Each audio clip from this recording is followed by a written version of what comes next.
Never up, never down, never. Like a theme in a song, clever. Feeling high, feeling low. C2R L'Actu, votre rubrique d'information pour les secteurs du commerce, de l'artisanat, des services, vous présente les actualités de ce mois de juin 2022. Au programme, les statistiques de la création, les aides mises en place avec le nouveau gouvernement et les nouveautés du mois de juin. Tout d'abord, la création, en léger recul par rapport à l'année 2021, elle s'établit aux alentours des 375 000 créations sur les 4 premiers mois de 2022, soit une baisse de 1,8%.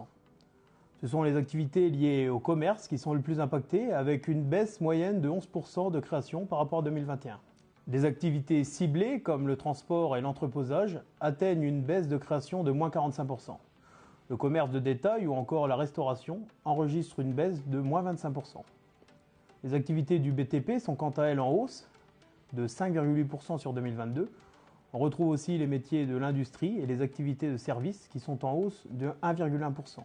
La micro-entreprise reste la forme juridique la plus créée avec 60% des créations. Ce statut qui plaît pour sa simplicité de gestion est bien souvent un frein lorsque l'entreprise est en pleine croissance. En effet, le statut de la micro-entreprise est premièrement couvert par des seuils de chiffre d'affaires. Vos charges sont forfaitisées, tout comme vos cotisations sociales. Et enfin, l'option à l'impôt sur les sociétés est impossible.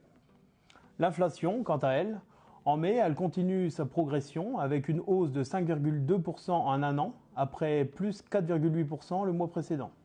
Du jamais vu depuis septembre 1985. L'INSEE prévoit même 5,4% d'inflation en juin 2022. Cette hausse maintient pour l'heure le prix de l'énergie et des carburants, malgré l'aide de l'État des 15 centimes hors taxe, prolongée jusqu'au mois d'août. La guerre en Ukraine y est toujours en cause, faisant augmenter le prix des matières premières de 28% sur un an. On retrouve par endroits un prix à la pompe du gasoil à plus de 1,80€ le litre hors taxe. La France pourrait ainsi entrer dans les mois prochains dans un phénomène de récession. Ce phénomène où le PIB est pendant 2 trimestres en décroissance. Pour ralentir cette situation, l'État a décidé en juin le maintien du gel du prix du gaz pour ralentir l'inflation. Cette mesure, prise par le ministre de l'économie, est reconduite jusqu'à la fin de l'année. Au 30 juin, c'est la fin de la majoration des tickets restaurants, repassant de 38€ à 19€.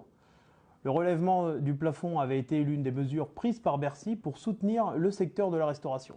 Laissez-moi vous parler du prêt rebond Grand Est. Ce prêt, dont la mission première est de renforcer la trésorerie des entreprises ayant une difficulté conjoncturelle. Son montant peut aller jusqu'à la valeur des fonds propres de l'entreprise. Son taux est indexé quant à lui sur le taux moyen de rendement des obligations des sociétés privées, majoré de 1%. Le prêt peut s'établir sur une durée de 7 ans, dont 2 ans de différé d'amortissement au capital. Enfin, le ministère du Travail a annoncé fin mai la prolongation des aides liées à l'apprentissage jusqu'en décembre 2022. Pour rappel, cette aide est octroyée à toutes les entreprises embauchant un étudiant en contrat d'apprentissage ou de professionnalisation, préparant un diplôme Bac+5 ou moins. L'aide est de 8 000 € si l'apprenti est majeur et 5 000 € si l'apprenti est mineur. Vous souhaitez plus de renseignements? N'hésitez pas à contacter votre collaborateur habituel C2R. Voilà, c'est la fin de votre C2R L'Actu rubrique ACS. Il est désormais temps pour votre rubrique d'information de prendre un peu de repos. Je vous retrouve dès la rentrée de septembre pour des nouvelles actualités au cœur du marché des artisans commerçants. À très bientôt.